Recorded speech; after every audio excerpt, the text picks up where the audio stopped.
ऐसा हुआ करता था कि सबकी गायें जैसे चराए तो सब लोग अन्न आदि जो है उसके घर भिजवा देते थे और गायें छोड़ देते थे। वो ग्वाला ही कहा जाता था। सैकड़ों लोगों की गाय चराता था और उसके घर में अन्न आदि जो आवश्यक सामग्री है भिजवा दी जाती थी। ना तो एक अक्षर वो पढ़ा लिखा था और ना कभी उसने भगवान का नाम या कोई चर्चा सुनी थी। उसके कोई परमार्थ से संबंध ही नहीं था। बस गाय चराते थे, जंगल में रहते थे, पत्नी भोजन पहुंचा देती थी और परिवार चलाने के लिए गांव के लोग दे देते थे अन्न, क्योंकि सबकी गाय चराते थे। ना तो उसको किसी धर्म का ज्ञान था, न किसी साधना का ज्ञान था। एक दिन देखा जंगल से एक मंडली जा रही संतों के, ओ श्री राम जय राम जय जय राम, श्री राम जय राम, ऐसे कीर्तन। संत जन पहले मंडली बना के चलते थे तो नाम कीर्तन पद कीर्तन ऐसे। उसको बड़ा आनंद आया। उसको लगा कि इतने झूम झूम कर संत जन गा रहे हैं, किसी से बात नहीं की, पकड़ लिया। अब पूरा तो नहीं बस उतना राम राम राम राम ऐसे करने लगा। देखो कई बार कहा है यदि आप बिना गुरु मंत्र के भी नाम जप करेंगे तो नाम जप आपको गुरु तक पहुंचा देगा, क्योंकि गुरु प्रदत्त नाम भगवत साक्षात्कार कराता है। 50 वर्ष की अवस्था लगभग हो गई थी। कभी कोई तीर्थ याटन, धर्म कार्य, शास्त्र स्वाध्याय, सत्संग कुछ नहीं। देखो कृपा, विश्वास। अब वो अलौकिक ढंग से नाम में मिठास लगने लगी उसको, तो जोर जोर से कभी कभी नाच पड़ता, चरवाहा है ना, गाता। तो और जो लोग थे उसका उपहास करते, अरे नरक में भी ठौर नहीं मिलेगी, जिंदगी में कुछ पुण्य नहीं किया, ये ऐसे लोग बहुत उपहास करने वाले। ऐसे करने से क्या मिलेगा, नाम से कुछ हो जाएगा। उसने कहा हमने तो कभी सोचा ही नहीं कि कुछ होगा, हम तो ऐसे ही गा रहे हैं। पर ये लोग उपहास कर रहे हैं, क्या गलत है क्या ऐसा गाना? जब तक दृढ़ ज्ञान नहीं होता तब तक माया फिसला सकती है। उसने कहा कि हम किसी लाभ के लिए, बैकुंठ जाने के लिए या कोई लाभ के लिए नहीं जपते, हमें तो अच्छा लगा वो गा रहे थे संत जन तो हम गाने लगे हैं। क्या सही में आप लोग समझते हैं कि ये गलत है? उनका तुम मूर्ख हो, तुम्हारी क्या समझ में आए? और उपहास करते उसका। उसके मन में एक बात आई, कोई ये प्रमाण दे दे मुझे कि ये जो मैं संतों के मुख से सुना नाम, ये परम सत्य है, ये परम सुखकारी है और इससे क्या बैकुंठ मिल जाएगा? कोई तो मिले मुझे। और जब किसी के हृदय में ऐसी आकांक्षा होती है तो वही मिल जाते हैं जो सबके हृदय की जानते हैं। एक दिन उसने देखा जब लोग दिल्ली की हंसी मजाक कर रहे थे, उसी समय एक लंगोटी पहने हुए, हाथ में कमंडल और दंड धारण किए हुए कोई वीतराग परमहंस दौड़ा, चरणों में गिर गया। महाराज महाराज, बस एक बात आप बता दीजिए, जो हम राम राम कह रहे हैं, ये लोग उपहास करते हैं, क्या इससे हमारा कल्याण हो जाएगा, वैकुंठ मिल जाएगा?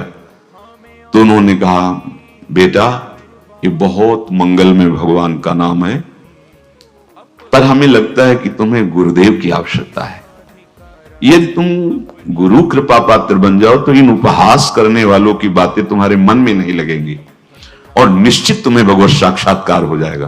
तो पैर पकड़ लिया और कहा महाराज आप ही गुरु बन जाओ ना हमारे, आप ही हमें मंत्र दे दो। तो उन्होंने कहा हम तो तीर्थ यात्रा में हैं, ऐसा हम नहीं कर सकते, पर यदि तुम भगवान से प्रार्थना करोगे तो तुम्हारे कल्याण के लिए सदगुरु प्राप्त हो जाएगा।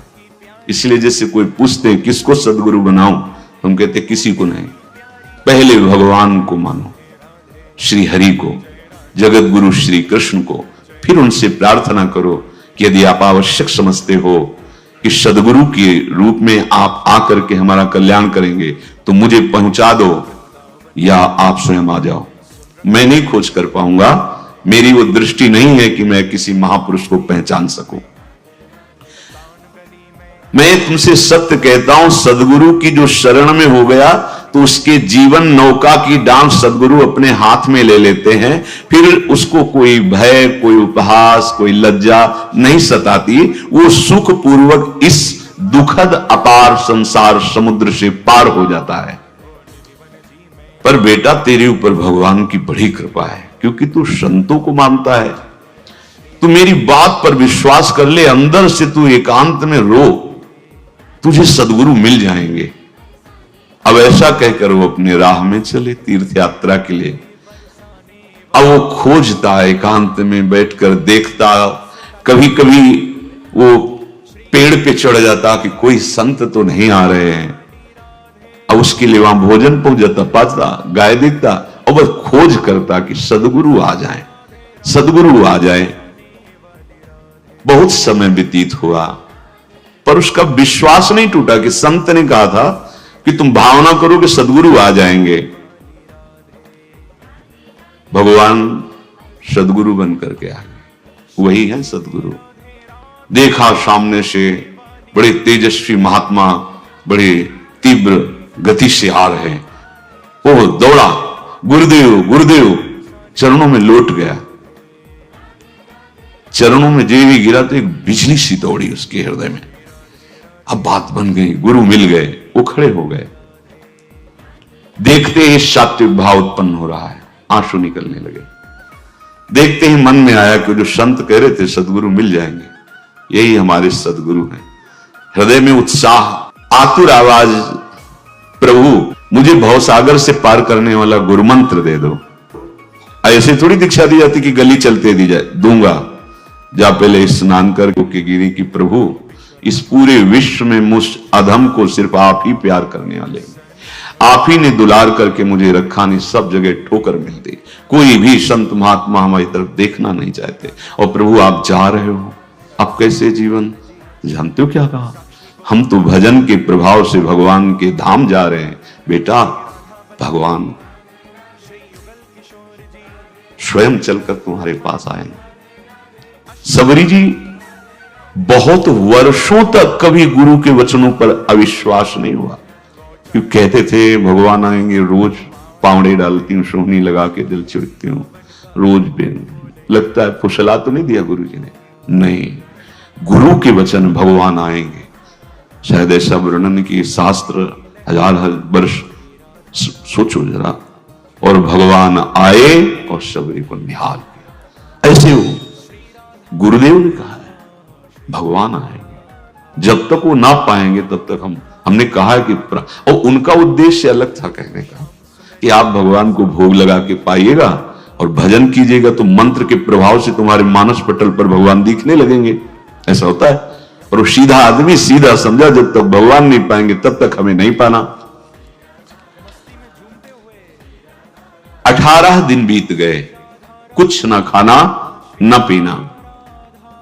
गोविंद भी देखते हैं, बाल भक्त ओम प्रकाश जी महाराज यही अपने चामुंडा के पास से उधर बहुत नामनिष्ठ महात्मा, बाल भक्तों में बहुत ही मानो प्रहलाद जी ही हैं। जैसे प्रहलाद जी नामनिष्ठ भगवान निष्ठ, घट घट में भगवान को देखने वाले, ऐसे श्री ओम प्रकाश जी बाल भक्त।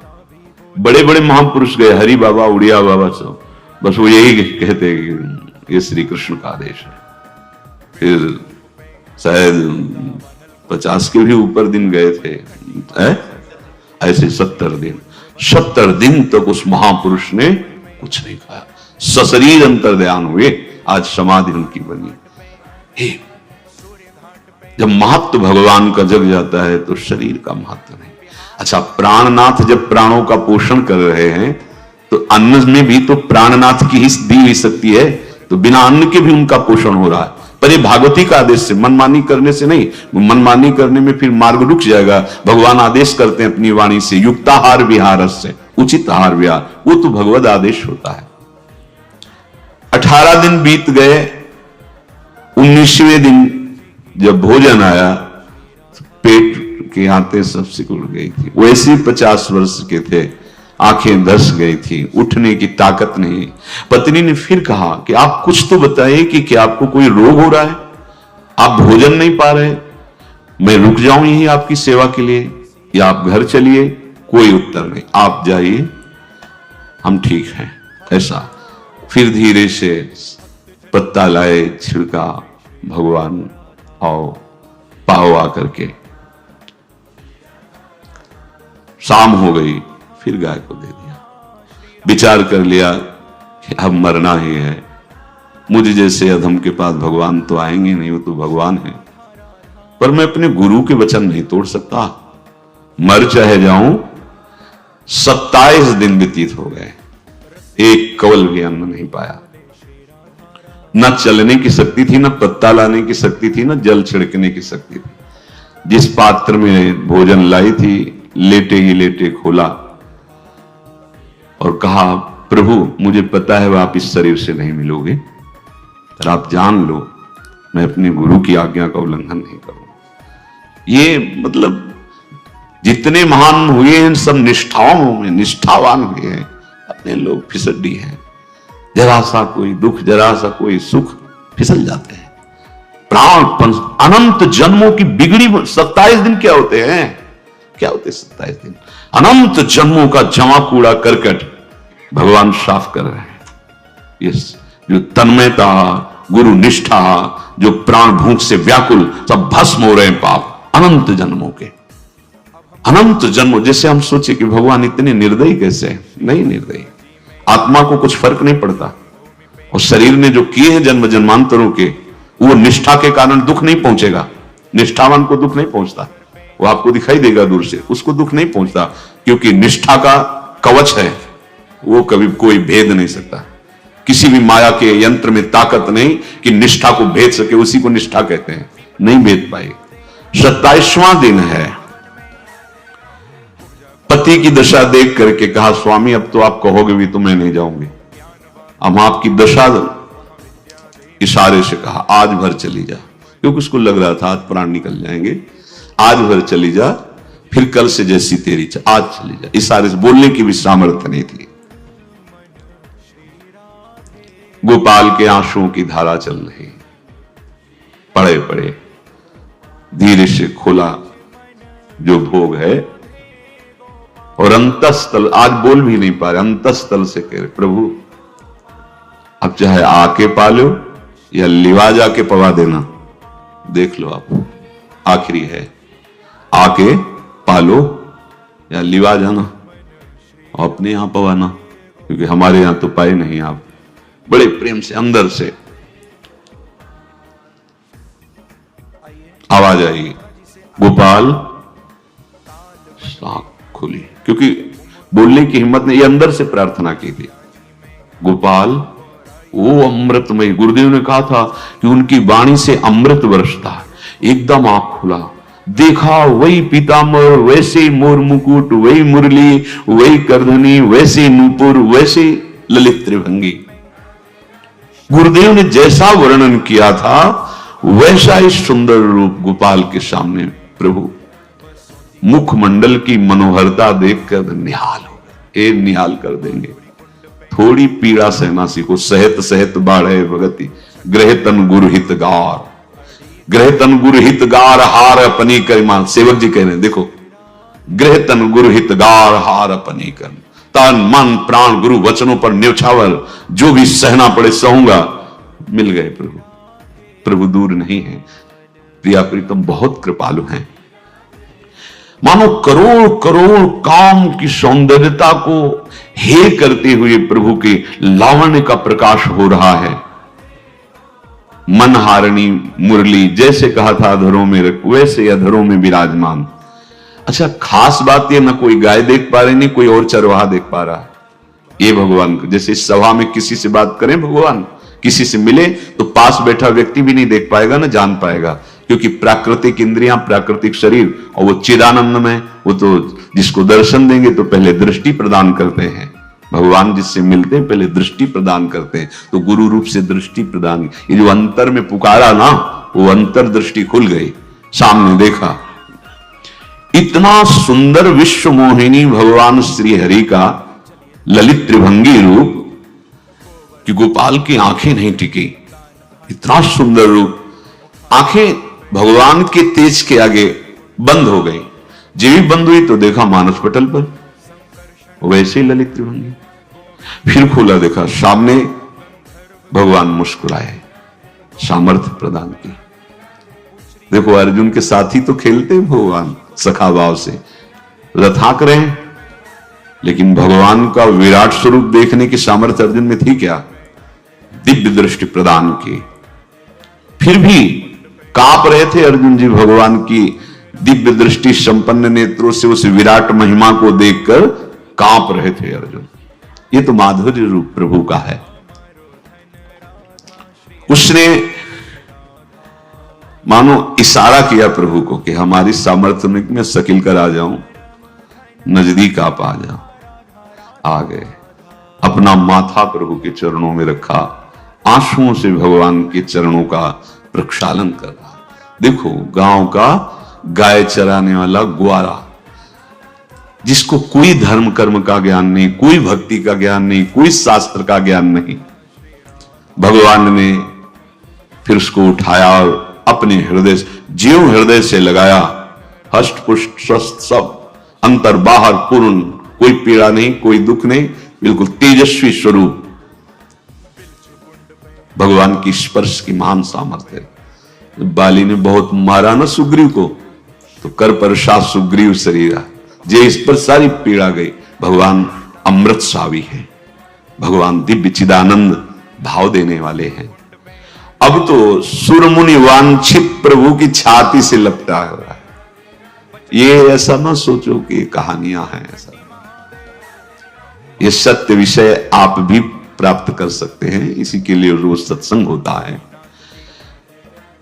जब वो भगवान से लिपट कर छाती में अश्रु की बूंदे, वो भगवान ये था माम प्रपद्यन्ते, भगवान की अश्रु बूंदों से गोपाल का अभिषेक हो रहा है।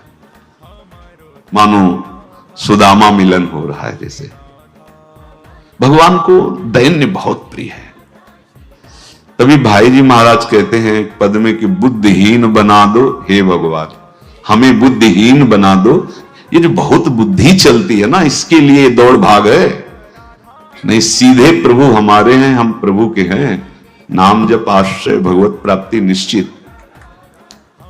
भगवान बोले प्यारे गोपाल अब तो रो मत, देख मैं तेरे प्रेम में पगी हुई है जो सूखी रोटियां हैं अभी पाता हूं। और भगवान बैठ गए और उसके घर की जो रोटी थी उसे भी। देखो मुझे त्रिभुवन का कोई भी भोग प्रसन्न नहीं कर सकता गोपाल, मुझे त्रिभुवन का कोई भोग प्रसन्न नहीं कर सकता। इस बात को समझो। जिनको ये भ्रम हो कि हम अधर्म से कमा के 56 भोग लगा के प्रभु को प्रसन्न कर लेंगे, तो ये बात सुनो। कह रहे मुझे त्रिभुवन का कोई भोग प्रसन्न नहीं कर सकता, मैं ऐसे ही अन्न की चाह रखता हूं। भगवान के वचन, जैसे दुर्योधन का महल का सब वैभव त्याग के स्वागत ठुकरा के और विदुरानी जी के हाथ का छिलका पाया, मैं ऐसे ही अन्न की चाह रखता हूं। भगवान कहते हैं बलिहारी है। कभी प्यार से एकांत में रो के इनको पवाना सीखो। भले आप इतनी कटोरी में सब्जी 2 रोटी, और अगर दैन्य भाव से कि नाथ कहां आप और कहां, कैसे आपको पवाएगा। जो छवि है ना, पंखा करते जाओ ऐसे बीच बीच में जल पिला, देखो ना। ये था माम प्रपद्यन्ते तास्तते वजम। आप जैसा मानोगे वैसा ही व्यवहार करेंगे, पक्का समझ लो। गोपाल जो सच्चे हृदय से मुझे पुकारता है, मैं अवश्य उसको मिलता हूं। जो प्रेम पूर्वक मुझे पवाता है, मैं अवश्य उसका पाता हूं। पत्रम पुष्पम फलम तोयम ये में भक्त्या, भक्ति पूर्वक जो पवाया। भक्ति पूर्वक का मतलब दैन्य। अभक्त में